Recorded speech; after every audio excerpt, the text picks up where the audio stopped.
In a small snow-covered town at the edge of the mountains lived an old man named Harold Finch, once known to everyone as Santa Claus.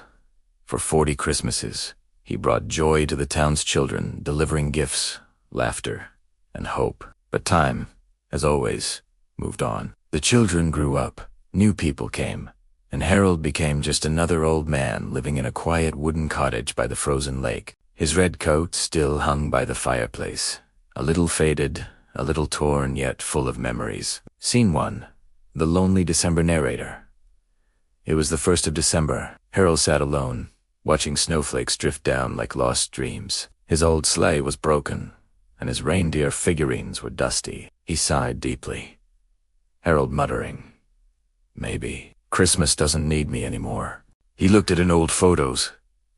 Himself, surrounded by laughing children in Santa hats. A small smile crept across his wrinkled face, but his eyes glistened with tears.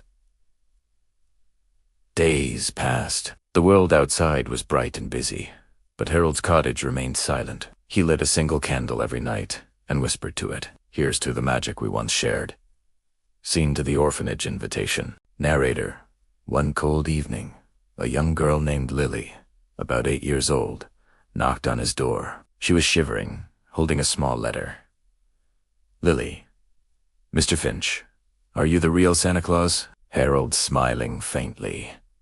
"I used to be, dear, but I think the real Santa Mutav retired long ago."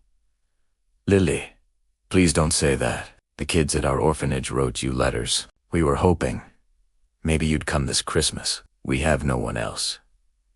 Harold's heart melted. He took the letter and read the childish handwriting, full of hope, full of belief. That night, as he stared at the snow through the window, something inside him stirred the spark of Christmas spirit he thought had died. Scene 3.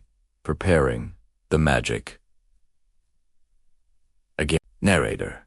For the next 3 weeks, the old man worked silently.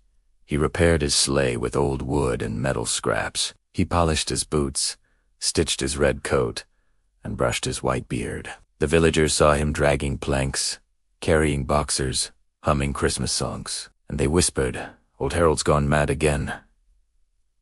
But Harold didn't mind. He had a mission to bring joy once more. With trembling hands, he carved small wooden toys, painted stars, and wrapped them carefully. Each toy carried a message.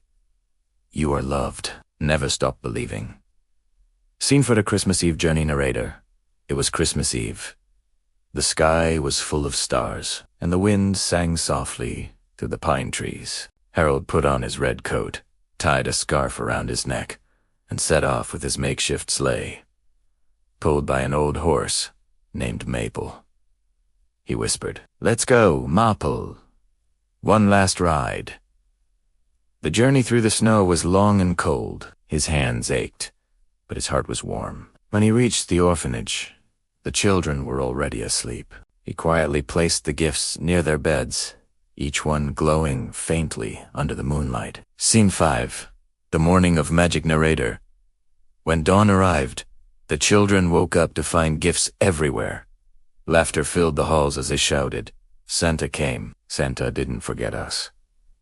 Lily ran outside, hoping to find him. At the edge of the snowy road, she saw Harold sitting in his sleigh, smiling gently. "Lily, Santa, you did come." Harold smiling, voice trembling. "I told you, Christmas never forgets anyone who believes." The children hugged him, singing carols around him. For the first time in years, the sound of joy echoed in the old man's heart. Scene 6. The peaceful farewell. Narrator. That night, after everyone returned inside, Harold stayed in his sleigh, watching the stars. Snowflakes landed softly on his coat. He whispered, "Thank you, Christmas, for one last miracle." When the morning came, Maple the horse stood quietly beside him.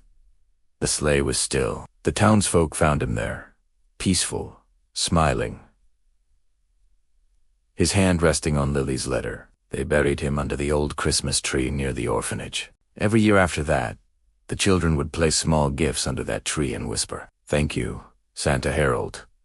And sometimes, on cold Christmas nights, when snow fell gently and bells rang in the distance. People swore they could still hear his laughter, soft, joyful, eternal. Who? Who?